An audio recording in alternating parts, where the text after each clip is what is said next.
اعوذ باللہ من الشیطان الرجیم بسم اللہ الرحمن الرحیم۔ ناظرین و سامعین السلام علیکم، امید ہے آپ خیریت سے ہوں گے اور ہماری ویڈیو سے استفادہ بھی کر رہے ہوں گے۔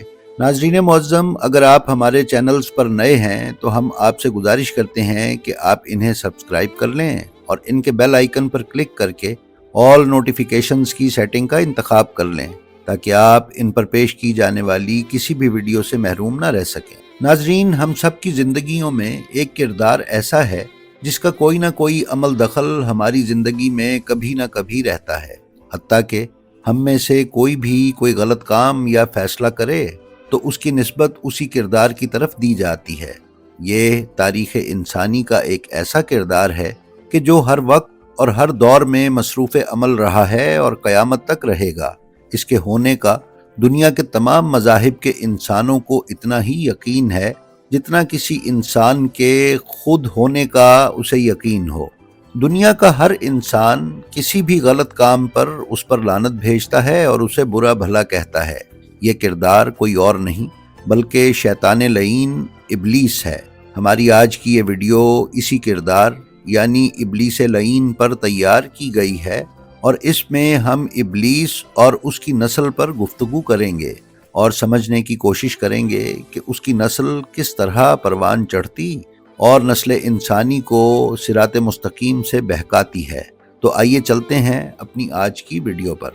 ناظرین، ابلیس کا لفظ قرآن پاک میں 11 مرتبہ آیا ہے، جس میں 9 مرتبہ آدم اور سجدے کی بحث میں ذکر ہوا ہے، جبکہ لفظ شیطان اور شیاطین 88 مرتبہ قرآن میں آیا ہے، جن میں سے اکثر مقامات پر ابلیس کے معنی میں ہے۔ شیطان اس میں جنس ہے اور ہر شریر، متمرد اور فریب کار کے لیے استعمال کیا جاتا ہے۔ محققین کے مطابق قرآن کریم میں آنے والے اکثر مقامات پر لفظ ابلیس خود ابلیس سے ہی عبارت ہے، بلکہ بعض مفسرین نے تصریح کی ہے کہ شیطان اکثر ابلیس کے معنی میں استعمال ہوا ہے اور غلبہ استعمال کی وجہ سے شیطان کا لفظ ابلیس کے ساتھ مربوط ہو گیا ہے، جبکہ بعض علماء و مفسرین کے نزدیک الشیطان ہر جگہ ابلیس کا مترادف ہے۔ ابلیس کی نسل کی ابتدا جس جن سے ہوئی، کتابوں میں اس کا نام تارانوس بتایا جاتا ہے۔ تارانوس ابلیس سے 1,44,000 سال پہلے دنیا پہ موجود تھا۔ اسی تارانوس کی نسل تیزی سے بڑھی کیونکہ ان پر موت طاری نہیں ہوتی تھی اور نہ ہی انہیں کوئی بیماری لگتی تھی۔ البتہ چونکہ یہ آتشی مخلوق تھی یعنی آگ سے بنی تھی، اس لیے ان میں سرکشی بدرجہ اتم موجود تھی۔ اس جنوں کی نسل کو پہلی مرتبہ موت فرشتوں کے ہاتھوں ان کی پیدائش کے 36,000 سال بعد آئی، جس کی وجہ سرکشی تھی، لہٰذا ان پر پہلی بار موت کی ابتدا ہوئی، اور جیسا کہ ہم نے بتایا اس سے پہلے انہیں موت نہیں دی جاتی تھی۔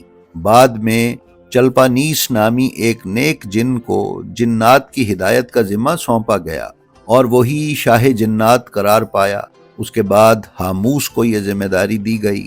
ہاموس کے دور میں ہی چلیپا اور تبلیس کی پیدائش ہوئی۔ یہ دونوں اپنے وقت کے بے حد بہادر جن تھے اور ان کی قوم نے چلیپا کو شاشین کا لقب دیا۔ اس کے شیر جیسے سر کی وجہ سے یہ لقب اسے دیا گیا۔ ان دونوں جنات کی وجہ سے ساری قوم کہنے لگی کہ ہمیں اس وقت تک کوئی نہیں ہرا سکتا جب تک شاشین اور تبلیس ہمارے درمیان موجود ہیں۔ ان دونوں کی وجہ سے ہی قوم جنات کی آسمان تک رسائی ممکن ہوئی۔ پھر یہ اس قدر سرکش ہو گئے کہ تیسرے آسمان پر جا کر شرارت کر آتے تھے۔ ایسے میں حکم الہی سے فرشتوں نے ان پر حملہ کیا اور عبرتناک شکست دی۔ اسی دوران جب حضرت اسرائیل علیہ السلام کو جنوں کے اس قبیلے کے ایک جن ابلیس نے دیکھا تو وہ سجدے میں گر گیا۔ ابلیس شروع سے ہی ایک نڈر اور ذہین جن تھا۔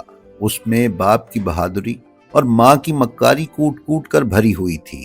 اس نے ملائکہ کے پاس جا کر اپنی سرکشی سے توبہ کا باقاعدہ اعلان کیا اور پھر فرشتوں تک رسائی کی وجہ سے ان سے فیض علم حاصل کرنے لگا۔ اس کی ریاضت اور علم حاصل کرنے کا یہ عالم تھا کہ پہلے آسمان پر یہ عابد، دوسرے پر زاہد، تیسرے پر بلال،